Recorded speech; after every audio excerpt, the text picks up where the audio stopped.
వైష్ణవి అలాగే తన గురూజీ వాళ్ళిద్దరూ కూడా పోలీస్ స్టేషన్కి బయలుదేరి వెళ్తూ ఉంటారు. అలా వెళ్తూ ఉండగా ఇంతలో అక్కడికి నందిని వాళ్ళ కారు వచ్చి వాళ్ళ బైక్కి డాష్ ఇస్తుంది. డాష్ ఇవ్వగానే అక్కడ ఉన్న వైష్ణవి వాళ్ళైతే బైక్ పై నుండి పడిపోతారు. పడిపోగానే వైష్ణవి వచ్చి ఆ డ్రైవర్ని బయటకు పిలిచి, రేయ్ రారా, ఎవడురా నువ్వు, ఏంట్రా రోడ్డు మీద వెళ్ళేటప్పుడు రూల్స్ పాటించడం నీకు తెలియదా అని చెప్పి ఆ డ్రైవర్కి వార్నింగ్ ఇస్తూ ఉంటుంది. ఇంతలో లోపల ఉన్న నందిని అయితే అది చూసి, ఎవరు దీని ముఖం ఎక్కడో చూసినట్టుగా ఉంది, ఎవరు ఈ పోలీస్ ఆఫీసర్ అని చెప్పి నందిని కారు దిగి బయటకు వస్తుంది. బయటకు వచ్చి అక్కడ ఉన్న వైష్ణవిని చూడడానికి ఇలా ముందుకు వెళ్తుంది.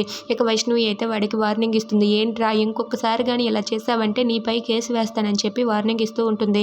ఇంతలో నందిని ముందుకు వచ్చి చూసేసరికి అది అచ్చం వెన్నెల లాగానే ఉంటుంది. ఇక దాన్ని చూసి, ఇది ఖచ్చితంగా వైష్ణవియే, ఏంటి ఇది బ్రతికే ఉందా, చనిపోయింది అనుకున్నాను, ఇది బ్రతికి ఉండడం ఏంటి అని చెప్పి నందిని అనుకుంటుంది. ఇక తన దగ్గర ఉన్న పేరు చూసి, ఇది వైష్ణవియే, ఖచ్చితంగా వైష్ణవియే, వీళ్ళు ఇక్కడే ఉంటున్నారా, ఈ ఊర్లోనే ఉంటున్నారా, అంటే ఇది ఉందంటే వరలక్ష్మి కూడా ఇక్కడే ఉండుంటుంది అని చెప్పి నందిని అనుకుంటుంది.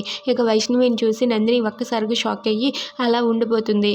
ఇక తను నందినియే అని వైష్ణవి తెలుసుకోగలదా? Please subscribe.